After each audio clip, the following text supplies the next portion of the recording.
The Devil's Mayhem Motorcycle Club thought they were untouchable in Montana's ranch country they'd built.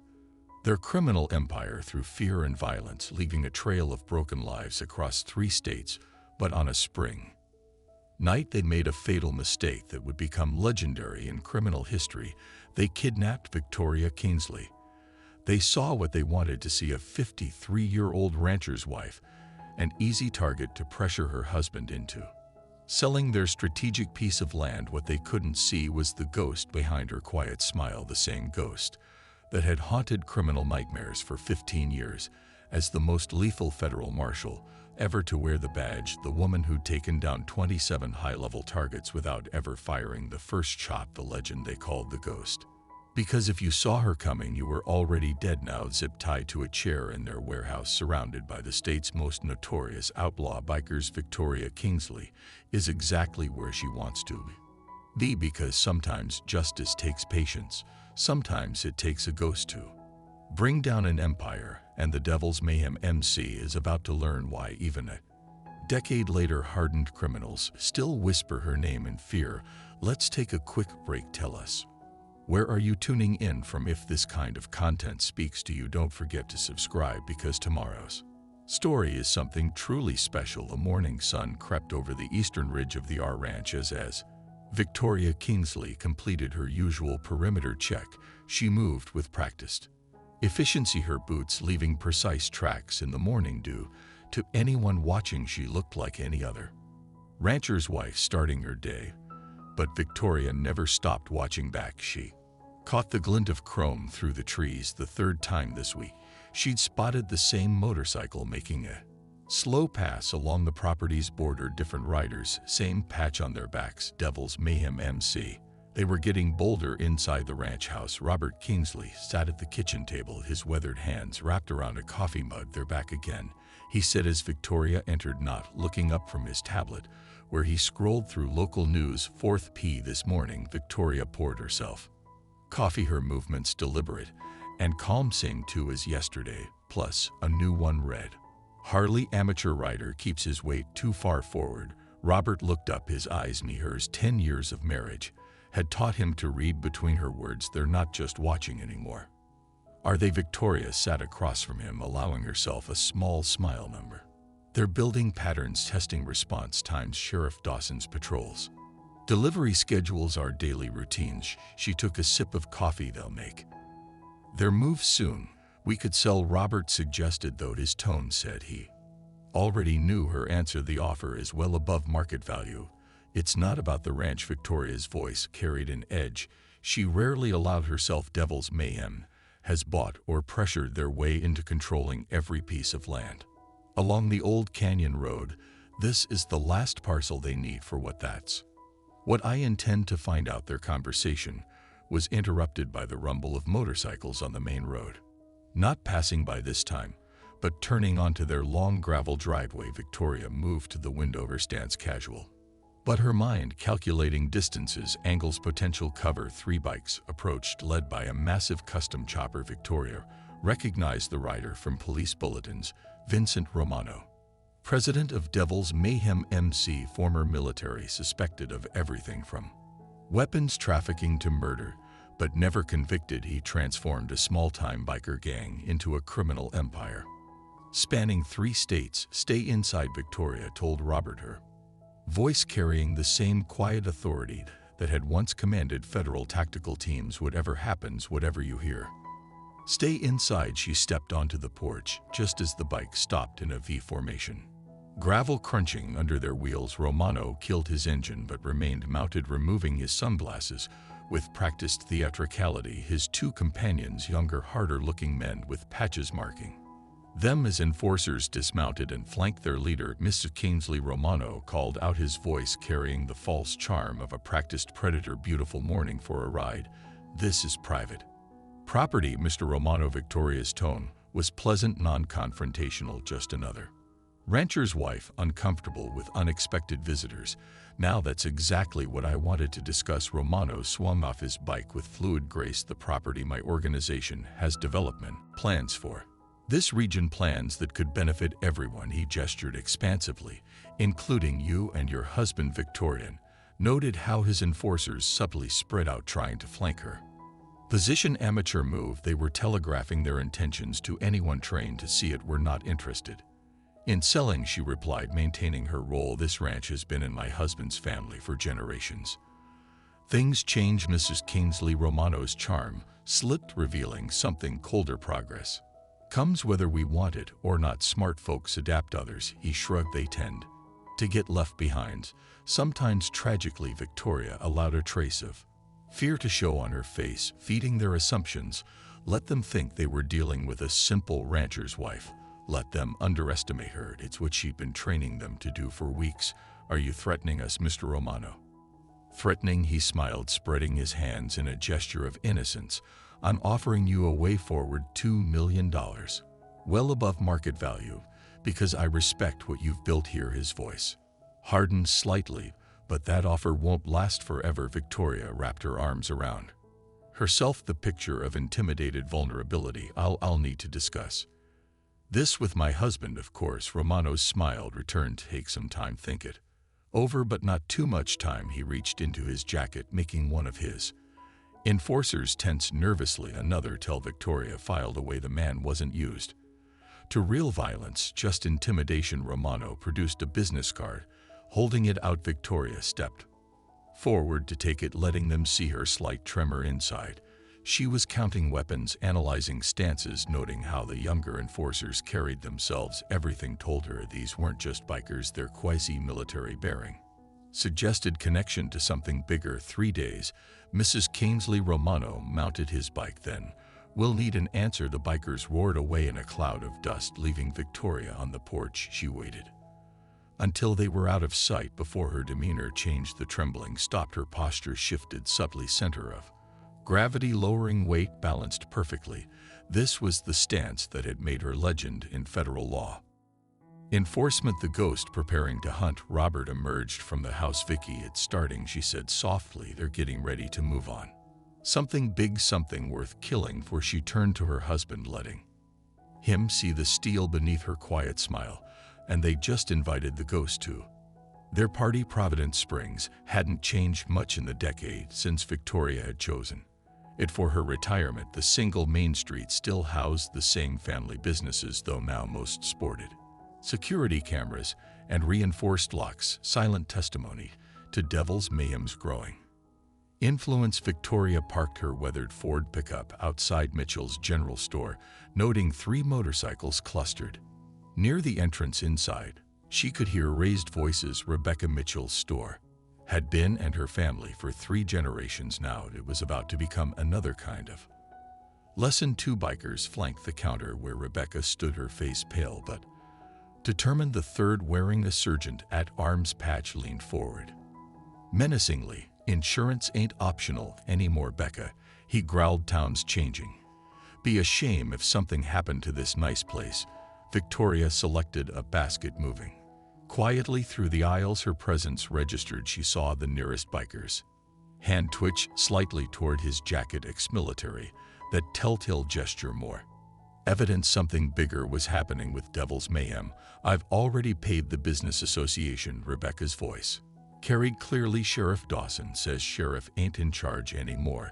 The sergeant at arms swept a display of local honey onto the floor. We are 2,000 a month starting today. Victoria rounded the aisle, her basket filled with normal ranch supplies. She kept her movements deliberate, unthreatening. Just another middle-aged woman doing her shopping. Oh my, she said, mildly stepping in sticky honey. What a mess. Rebecca, do you have a mop? I'd be happy to help clean up. The bikers turned, irritation crossing their faces. The sergeant at arms started to speak, but Victoria was already moved past them to the counter, pulling out her wallet, adding, these to my monthly account, she said cheerfully, and I'll need a case of that new coffee you got in the whole bean.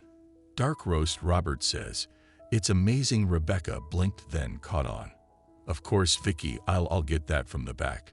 Take your time. Victoria smiled at the bikers. I'm sure these gentlemen were just leaving, weren't you boys? The sergeant at arms stepped close, trying to use his bulk to intimidate. This ain't your business, lady. No. Victoria's smile remained pleasant, but her eyes changed subtly. Later, the biker would try to explain to his brothers What he saw in those eyes, something cold, something that triggered instincts he learned in combat. My husband's family helped build this town. Rebecca's grandfather gave him his first job, so maybe it is my business. She turned back to her shopping list, dismissing them. The insult was deliberate, calculated. The sergeant had Arm's face rent, his hand twitched again toward his jacket. You should be careful, Mrs. Kingsley, he growled. Accidents happen. Victoria didn't look up from her list. Yes, they do, like 3 weeks ago, when your prospect had that nasty spill out on Canyon Road, the one that wasn't reported. Now she met his eyes. Funny thing about accidents, you never know who might have seen something. The bikers exchanged glances. That accident hadn't been reported because it happened during a late-night gun shipment. No one was supposed to know about it. We'll finish this later, the sergeant at arms told Rebecca, trying to salvage some authority, but his voice had lost its edge after they left. Rebecca sagged against the counter. Thank you, Vicky, but you shouldn't have. They're dangerous. Yes, they are. Victoria began cleaning up the honey, and they're getting more organized. That's what worries me. Rebecca got the mop. Sheriff Dawson says they're just passing through part of some big development deal. Is that what he says? Victoria's voice was carefully neutral. Interesting, because that's not what his deputy told Eleanor Turner when they tried to pressure her into selling last month. She worked in silence for a moment, letting Rebecca process the implications. The core owner was smart. She'd see the pattern. They're buying up all the land along Canyon Road, Rebecca said slowly, or forcing people to sell. But why? It's just old ranch country. Maybe. Victoria finished mopping. But it's also the most direct route between the Canadian border and the interstate. Lots of empty land, no cellular coverage in some spots, perfect for moving things that need to stay off the main roads. Rebecca's eyes widened. You think there? I think, Victoria interrupted gently, that you should take a vacation, visit your sister in Denver just for a week or two. I can't. The store, Rebecca. Victoria's voice was soft, but carried absolute authority. Please, things are about to change in Providence Springs. When they do, it's better if certain people aren't around to see it. Outside, Victoria loaded her supplies into the truck. Her phone buzzed. A text from Robert. Sheriff Dawson stopped by after you left, asking questions about our plans for the ranch. Victoria smiled. The pieces were moving exactly as she predicted. Devil's Mayhem was getting nervous, pushing harder, which meant they had a deadline. Something big was coming. Telling and preparing this story took us a lot of time, so if you are enjoying it, subscribe to our channel. It means a lot to us. Now back to the story. She drove to the outskirts of town. Pulling onto a dusty turnout from here, she could see the Canyon Road stretching north toward Canada. 10 years ago, she'd been investigating a weapons trafficking ring that used rural medical transport companies as cover. The case had led to Montana before her superiors suddenly shut it down. Now Devil's Mayhem was buying up land along the same route. Her phone buzzed again. Unknown number. The text was brief. They're watching you, getting nervous like old times. And Victoria deleted the message. Marshal Kane, her old partner, was still monitoring things. Good, she'd need backup. When the time came, the afternoon sun cast long shadows across the canyon as Victoria headed home. In her rearview mirror, she caught glimpses of a motorcycle following at a discreet distance. Amateur surveillance. They were watching her while she watched them. Perfect. Everything was falling into place. The ghost was about to come out of retirement, and Devil's Mayhem MC was about to learn why weapons traffickers still woke up screaming at the memory of her name. But first, she had to give them exactly what they wanted: one seemingly vulnerable rancher's wife, ready to be used as leverage against her husband. The perfect target, the perfect trap. Victoria smiled as she drove some predators. After all, hunt best from inside the den. Joseph Bennett's clinic sat on the edge of Providence Springs, a modern medical facility built with old ranch money. As Victoria pulled into the parking lot, she noted 3 new security cameras, high-end models with infrared capability, not the kind of equipment a small-town doctor normally installed. She found Bennett in his office reviewing patient files on his laptop. The circles under his eyes spoke of sleepless nights. Mrs. Kingsley, he said, closing the laptop quickly, your physical isn't until next week. The cameras are new. Victoria observed, settling into a chair, expecting trouble. Joe Bennett glanced at his office door, before speaking softly. 3 Devil's Mayhem members came in last night, gunshot wounds, said it was a hunting accident. He ran a hand through his graying hair. Thing is, the wounds were from military-grade weapons, not hunting rifles. Victoria kept her expression neutral. Hunting accident, that's what Sheriff Dawson's report says, but I saw the damage, Vicky. These were professional hits through wounds calculated to disable without killing. Bennett leaned forward. Someone sending messages, someone who knows exactly what they're doing. Before Victoria could respond, raised voices erupted from the waiting room. 2 of Romano's enforcers burst in. The same ones from Mitchell's store. The latter one jabbed a finger at Bennett. Those files you were looking at, hand them over now. Victoria remained seated, seemingly forgotten in the corner. She watched Bennett stand, noting how his hand moved toward his desk drawer. Former military medic, he'd have a weapon within reach. Patient files are confidential, Bennett said firmly. You know that the second enforcer drew a pistol. Amateur move, threatening instead of acting. Victoria cataloged his weaknesses. Automatically wait too far forward. Grip too tight, eyes focusing on his target instead of scanning for other threats. Confidential doesn't apply anymore. Doc, boss wants those files. And what exactly does your boss want? With private medical records. Victoria's voice cut through the tension. She hadn't moved from her chair, but something in her tone made both enforcers turn. Stay out of this, Mrs. Kingsley, the armed one warned. This ain't your business. No. Victoria smiled slightly. Tell me, did Romano send you for all of Bennett's files, or just the ones about last night's hunting accident? The enforcers exchanged glances. The larger one steered toward her. You need to leave now. Actually, Victoria rose smoothly, her movement making both men instinctively step back. I think you need to deliver a message to Romano. Tell him if he wants to clean up his messes, he should teach his men better weapons discipline. 3 wounded by friendly fire. That's sloppy.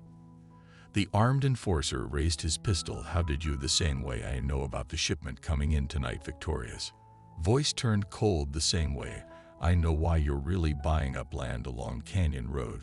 The same way I know about the deal with the corrupt border agents. Both men went pale. That information was compartmentalized. Nobody outside Romano's circle should know about it. Who are you? The larger one demanded. Just a rancher's wife. Victoria moved toward the door, her stride casual, but her path taking her inside the reaction zones for now. But you tell Romano something's changed in his operation. Someone's watching, someone who knows how to look. She paused at the door. Oh, and boys, next time you pull a gun in a doctor's office. She nodded toward Bennett's desk. Check if the target is the only one armed. After she left, the enforcers found Bennett calmly holding a compact .45 under his desk. They left without the files. Victoria drove home along Canyon Road, her mind processing the encounter. The enforcer reaction confirmed her suspicions. Devil's Mayhem was running professional weapon shipments, using the medical clinic to treat any accidents that occurred, but the operation was bigger than just guns. The land purchases, the border agent connections, the military-grade weapons, it all pointed to something larger. Her phone buzzed. Another text from Marshal. Kane satellite shows increased activity at abandoned Miller warehouse. Matches pattern from El Paso case. Victoria's hands tightened on the steering wheel. The El Paso case, her last official operation before being forced into retirement. An international weapons ring using motorcycle gangs as cover. The investigation had led to Montana before someone high up shut it down. Now the same patterns were emerging at home. She found Robert on the porch watching the sunset. They followed you from town, he said quietly. 2 bikes keeping their distance. They're getting bolder. Robert studied his wife's face. You're going to let them take you, aren't you? It's the fastest way inside. Victoria touched his arm gently. Romano's organization is moving something big, something worth killing for, but they're sloppy, overconfident, just like in El Paso. That case almost got you killed. No. Victoria's eyes hardened. That case got shut down because we got too close to someone powerful, someone who didn't want their connection to international weapons trafficking exposed. Now the same operation has surfaced here. She pulled out her phone, showing Robert the text from Kane, the Miller warehouse. That's where they'll take me. Perfect sight lines, multiple escape routes, easy access to Canyon Road. Romano thinks like Military uses predictable patterns, and if you're wrong, Victoria smiled, the expression sending chills down Robert's spine. It was the smile that had made hardened criminals confess rather than face her interrogation. I'm not wrong. By this time tomorrow, Devil's Mayhem will make their move. They'll use me as leverage to force you to sell the ranch. Her voice carried absolute certainty. And that's when the ghost comes out of retiring. That's when we finish what started in El Paso. As darkness fell, Victoria made her preparations: hidden cameras, emergency weapons caches, pre-positioned supplies, everything a ghost needed to hunt, because Victoria Kingsley hadn't spent the last decade just playing rancher's wife. She'd been waiting, planning, watching for the operation to resurface. Now Devil's Mayhem had given her the perfect opportunity. All she had to do was let them think they were the predators. Night settled over the Double R Ranch like a velvet shroud. Victoria sat in darkness, watching her security feeds. The cameras she'd hidden around the property showed 5 Devil's Mayhem members taking positions in the tree line. Their movement patterns confirmed her suspicions. These weren't ordinary bikers. They moved with military precision, using standard tactical approaches. Her phone buzzed silently. Marshal Kane facial recognition confirms 3 of Romano's new members. RX Special Forces, same unit that disappeared in El Paso. Victoria smiled in the darkness. The pieces were falling into place. The same unit that had provided security for the weapon shipments she'd been investigating before being forced into retirement. Now they were here working with Devil's Mayhem. Headlights swept across the ranch house as 2 black SUVs approached. Not motorcycles, the real professionals had arrived. They're here, she said softly. Robert's voice came from the darkness behind her. Last chance to do this differently. No. Victoria checked her hidden transmitter one last time. They need to think they have control, need to get inside their operation. She touched his hand briefly. Remember the signal? If I don't send it every 6 hours, I contact Kane. I remember. Robert's voice was tight with concern. Just come back to me.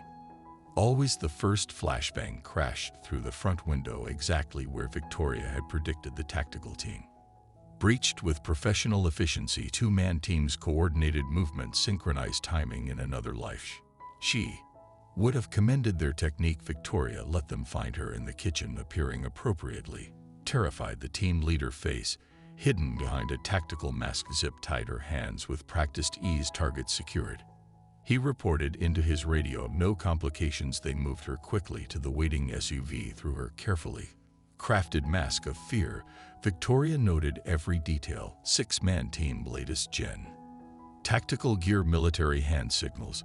This was no ordinary biker gang operation. Romano waited by the vehicles, watching with satisfaction. Mrs. Kingsley, sorry about the dramatic entrance, but we needed to make a point. What do you want? Victoria let her voice tremble. Same thing as before, the ranch, but now your husband has extra motivation to sell. Romano's smile didn't reach his eyes. He'll be our guest until the paperwork is signed. The drive to the Miller warehouse took exactly 12 minutes. Victoria counted every turn, noted every radio call. The tactical team maintained strict communications discipline. Another sign they weren't typical criminal. Inside the warehouse, the setup confirmed her analysis. Professional guard positions, modern surveillance equipment, secure communications center. This wasn't just a temporary holding site. This was an operations base. They secured her to a chair in a central office, giving her clear view of their activities. Overconfidence. They wanted her to see their strength, their professionalism, to feel helpless, comfortable. Pulled up a chair. Don't worry, this won't take long. Your husband's already received our demands. Once he signs the transfer papers, you'll be free to go. Victoria maintained her frightened demeanor while observing everything through the office windows. She could see teams unloading crates from a newly arrived truck, military shipping containers, serial numbers matching the pattern from El Paso. Why, she asked, letting tears fill her eyes. Why our ranch? There's nothing special about that land, actually. There is. Romano leaned back, enjoying his moment of superiority. Canyon Road is about to become very important. Certain business opportunities are opening up. Your ranch is the final piece. We need a commotion at the loading dock. Drew his attention. One of the tactical team members approached rapidly. Sir, we've got a problem. The shipment manifests don't match. Someone's been tampering with the routing codes. Romano's casual demeanor vanished. Show me, Victoria watched them examine documents at a nearby desk. The tactical team member pointed to something on a laptop screen. These serial numbers. They're being tracked. Someone's monitoring the shipments. Impossible. Romano's voice carried real concern now.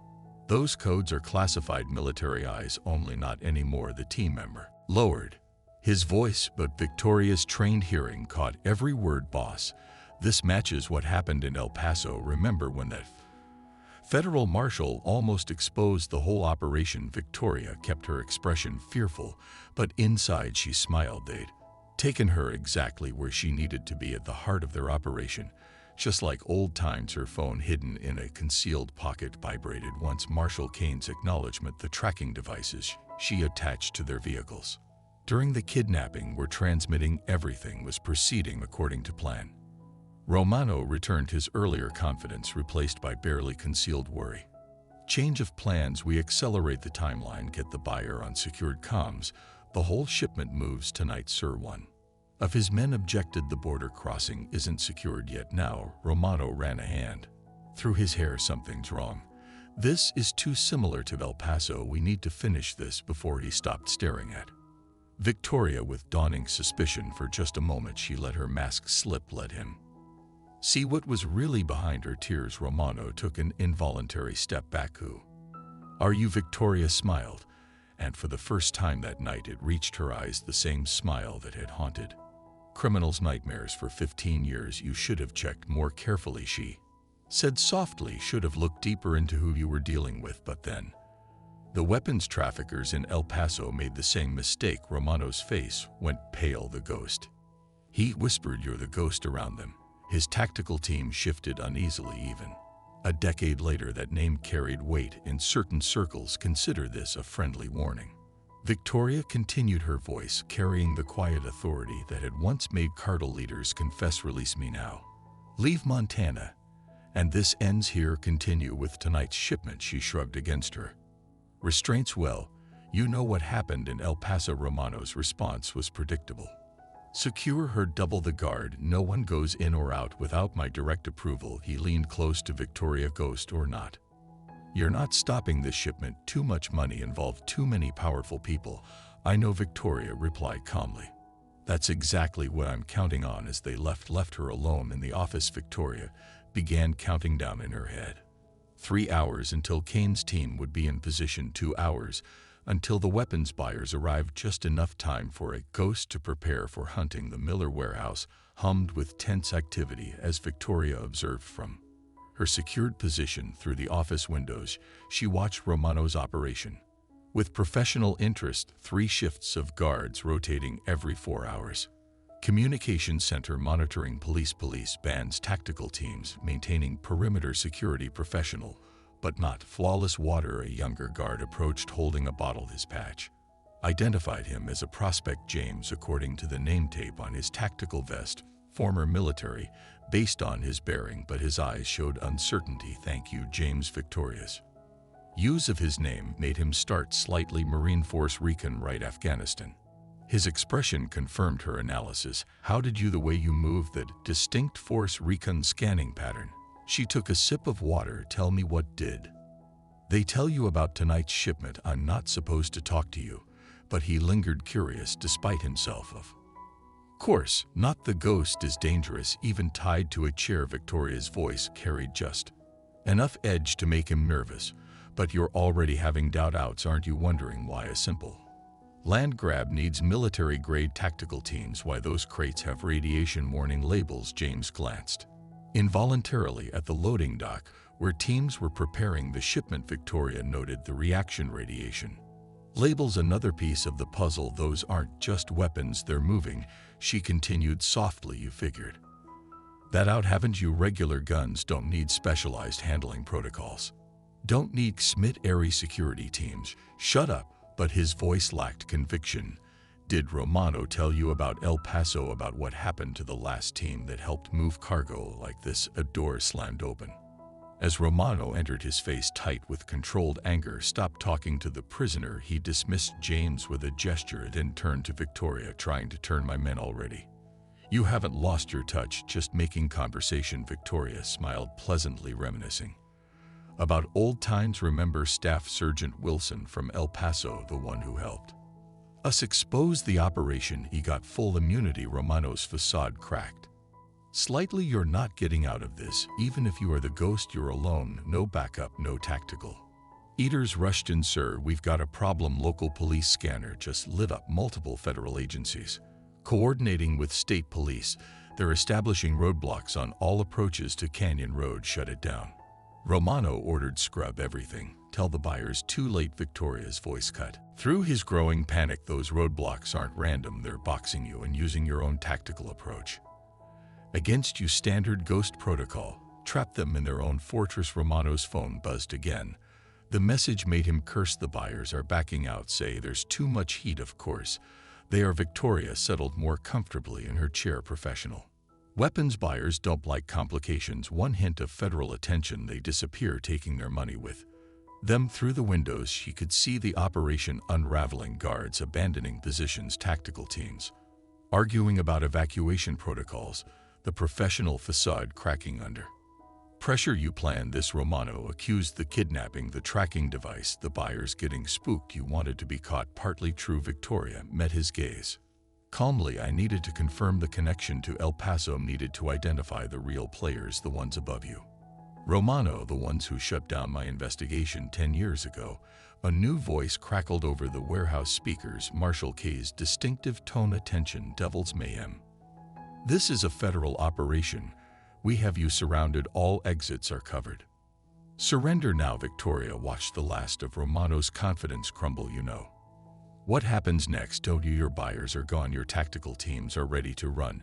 And everyone up the chain is already destroying evidence, erasing connections. You're bluffing, Romano snarled. This is just you and C trying to. Another specialist rushed in. Boss, we've got satellite coverage, military grade. Someone's painting the building with targeting data. Victoria smiled. Still think I'm bluffing? Your buyers weren't just afraid of federal attention. They were afraid of me, afraid of what the ghost might have uncovered about their operation, about their connections to El Paso. Around them, the warehouse erupted in chaos as Devil's Mayhem members realized the trap they were in. Some wanted to fight, others were already looking for escape routes. The professional tactical team stood apart, communicating urgently on their secured channels. One last chance, Romano. Victoria's voice carried absolute certainty. Surrender now. Tell us everything about the buyers, about the classified shipments, about El Paso. Or she shrugged. Well, you remember what happened to the last organization that underestimated the ghost? Romano stared at her for a long moment, weighing options that were rapidly disappearing. Outside, federal vehicles could be seen taking position. The net was closing. The ghost was hunting again, and this time she had them exactly where she wanted them. The Miller warehouse had become a pressure cooker. Victoria watched Romano's organization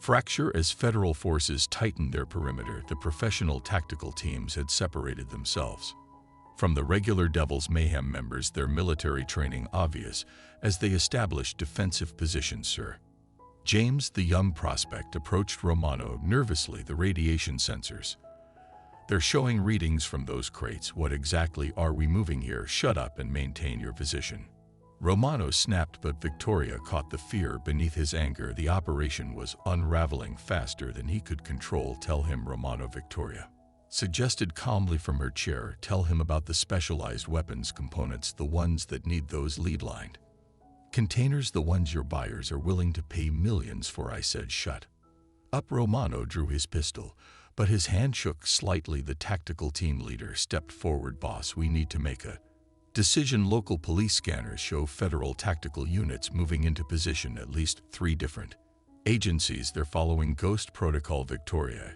explained helpfully. Multiple agencies synchronized approach, the same technique I used in El Paso. She smiled at Romano. Remember how that ended? Half the organization tried to surrender, hoping for deals. The other half, well, hospitals in 3 states got very busy. James moved closer to Victoria, his voice low. What happened in El Paso? Don't answer, Romano started, but Victoria's voice cut through his command. International weapons trafficking, military-grade components being sold to foreign buyers. Sound familiar? She watched James's face as realization Dawn just like now, same buyers, same protocols, even the same radiation. Warnings on the crates. The tactical team leader cursed softly. Those aren't just weapons parts in those containers, are they? We're moving nuclear components. The warehouse erupted in angry shouts as more Devil's Mayhem members overheard regular bikers signed up for guns and drugs, not nuclear weapons. Trafficking. Victoria watched the chaos spread with profession satisfaction. You're enjoying this, Romano accused, his face pale with rage. Immensely. Victoria shifted in her chair, making her guards tense. Watch your men, Romano. See how they're dividing military-trained personnel by the exits, regular members clustering together there, choosing sides. Just like El Paso, an explosion rocked the perimeter as federal forces detonated their first breach charge, not penetrating yet, just demonstrating their position. Classic Ghost protocol, psychological pressure before physical assault. Boss communication specialist called from his station. We're being jammed. All frequency is going dark. Tell me, Romano. Victoria's voice carried through the growing chaos. Did your buyers mention what happens to failed operators, the ones who lose shipments? Because I remember files full of accidents and disappearances. More explosions outside. Marshal Kane's voice boomed through professional grade speakers. Attention all personnel, we have satellite confirmation of nuclear materials on site. This is now a federal containment operation. Surrender immediately or we will use lethal force. The effect was immediate. Regular Devil's Mayhem members began throwing down weapons. The professional tactical teams established a defensive perimeter, but Victoria could see the uncertainty in their movements. Nuclear weapons components, James whispered, horrified. We've been moving nuclear weapons components. Not your fault, Victoria told him quietly. They pick ex-military carefully. Men who follow orders don't ask questions until it's too late. Romano's phone buzzed. His face went ash white as he read the message. No, they can't. They promised. Let me guess, Victoria said pleasantly. Your buyers just officially disavowed all connection to this operation. Standard protocol when a shipment is compromised. Right now, they're erasing records, eliminating links. Soon they'll start eliminating witnesses. The tactical team leader grabbed Romano's arm. Is she right? Are they going to burn us? Nobody's burning anybody. Romano shoved him away. We stick to protocol. Destroy the evidence, eliminate witnesses, break contact, including her. James gestured at Victoria. You want us to kill a federal marshal? Former Marshal, Romano corrected, but his voice lacked conviction. Actually, Victoria smiled. My reinstatement paperwork was filed this morning. Marshal sees orders, full federal authority. She met Romano's eyes. Want to add killing a federal officer to nuclear trafficking charges? Another explosion closer now. Through the windows, Victoria could see federal tactical teams moving into position. The warehouse had become a trap, just as she'd planned. Options, boss. The tactical team leader voice carried military precision, but also fear. We're running out of time. Victoria watched Romano wrestle with his diminishing choices. Outside, more Devil's Mayhem members were surrendering. The professional teams were separating into smaller groups, some clearly planning to fight while others prepared to run. 10 years, Romano, she said softly. 10 years. I waited for this operation to resurface, for the real players to show themselves, and you led me right to them. Romano's phone buzzed again. This time reading the message made him stumble backwards, true terror crossing his face. They're here, he whispered. Victoria's smile widened. The buyers. Good. I was hoping they'd come personally. She shifted again, making the chair creak. After all, a ghost can't hunt what it can't see. Until now, 3 black SUVs approached the warehouse's rear entrance, their diplomatic plates catching the security lights. Victoria counted 12 men emerging. Private military contractors based on their movement patterns. Their leader wore an expensive suit that didn't quite hide his tactical vest. Marcus Drake, Victoria said softly, recognizing the weapons buyer from her El Paso files, still hiding behind diplomatic immunity. I see. Romano spun to face her. You know him, of course. He was the one who ordered the El Paso operation shut down, called in favors, had my investigation buried. Victoria's smile turned predatory. Been waiting a long time to meet him properly. Drake entered with the confident stride of someone used to owning every room. His security team spread out efficiently, assuming control of key positions from Devil's Mayhem members. Mr. Romano, Drake's cultured voice carried clear authority. "You assured me this facility was secure." "It is," Romano started, but Drake cut him off. "Really?" Then explain. "The federal tactical teams outside explain how our secure frequencies were compromised as eyes found."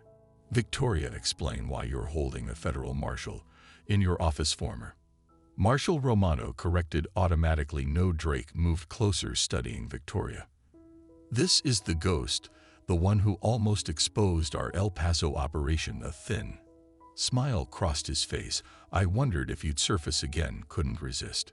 Victoria replied calmly. "Same sloppy protocols, same radioactive signature on the shipments." "You never learn." Marcus James, the young prospect, shifted nervously. "Radioactive, boss. You said this was just weapons." "Shut up." Romano's control was cracking. "Everyone just shut up and maintain position."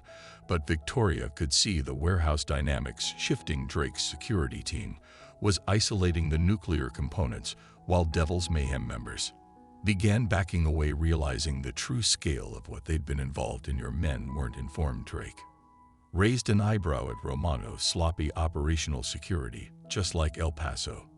He turned to his security chief. "Prepare for cleanup protocol." "Call." Victoria recognized the code phrase from her old case files. "Still eliminating loose ends, Marcus, like those 3 soldiers who disappeared after El Paso." The effect on the tactical teams was immediate. They recognized a cleanup order when they heard one. Several moved toward the exits, while others raised weapons, creating the 3-way standoff between Drake's men, Devil's Mayhem, and the professional contractors.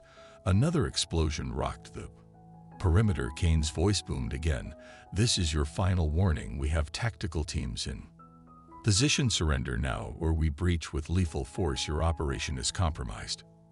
Drake told Romano coldly, "Your men are unreliable. Time for professionals to handle this." "Like hell." The tactical team leader stepped forward.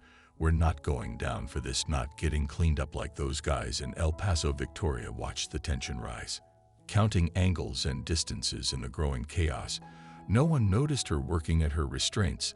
The zip ties Romano's men had used were professional grade, but they'd missed the ceramic blade hidden in her belt. "Amateur mistake. The ghost isn't the only one who kept files," she announced casually. "Marshal C has copies of everything. El Paso, the diplomatic cover, the nuclear components, one phone call, and it all goes public." Drake's composed facade cracked slightly. "You're bluffing." "Am I?" Victoria smiled. "Check your secure channels. Notice anything missing, like the routing codes for your shipments, the ones being uploaded to federal servers right now." Romano grabbed Drake's arm. "You promised us protection, said we'd have immunity." Drake's security chief moved with professional efficiency. The suppressed shot dropped Romano before he could finish speaking. The warehouse erupted in gunfire as the 3 turned on each other. Victoria used the chaos to make her move. The ceramic blade sliced through her restraints as James, the young prospect, dove for cover behind her chair. "Choose now, James," she said calmly, even as bullets whizzed past. "Help me secure those nuclear components. You get immunity. Try to run." She shrugged. "Well, you've seen how Drake handles loose ends outside." Federal tactical teams began their breach. The warehouse had become a war zone of competing interests. Drake's professionals trying to secure the shipment, Devil's Mayhem fighting for survival, and tactical contractors looking for escape. But they'd all forgotten the most important thing about hunting ghosts. Sometimes the most dangerous predator is the one you think you have trapped. Victoria moved through the chaos like a shadow, James covering her flank. The nuclear components were her priority, keeping them out of Drake's hands, while federal teams breached just like El Paso. But this time she had what she needed: proof of the international conspiracy, proof of Drake's involvement, and witnesses ready to talk. The ghost was loose, and the real hunting was about to begin. Victoria moved through the firefight with calculated precision, using the chaos as cover. James stayed close, following her lead as she navigated between shipping containers. His military training was showing good situational awareness, proper tactical spacing. "The nuclear components," she said, during a brief pause in the shooting. "Where exactly?" "Storage Bay 3, James replied, checking his ammunition. "Lead-lined containers, radiation warnings, but Drake's men are between us." And a burst of gunfire interrupted him As one of Drake's security teams spotted them, Victoria pulled James behind a concrete pillar, analyzing angles and positions. 3 professionals with tactical gear and suppressed weapons, former special forces based on their movement patterns. Remember your force recon training, she said calmly. What's the counter for a 3-man wedge formation? James blinked, then understood. As Drake's men advanced, he and Victoria split up, using crossing lines of fire to break their coordinated approach. The Ghost's reputation hadn't been exaggerated. She dropped 2 operators with precise shots to their body armor, disabling without killing, while James forced the 3rd to retreat. Nice work, Victoria acknowledged as they moved forward through the warehouse speakers. Marshal Kane's voice announced the federal breach was beginning. Multiple explosion points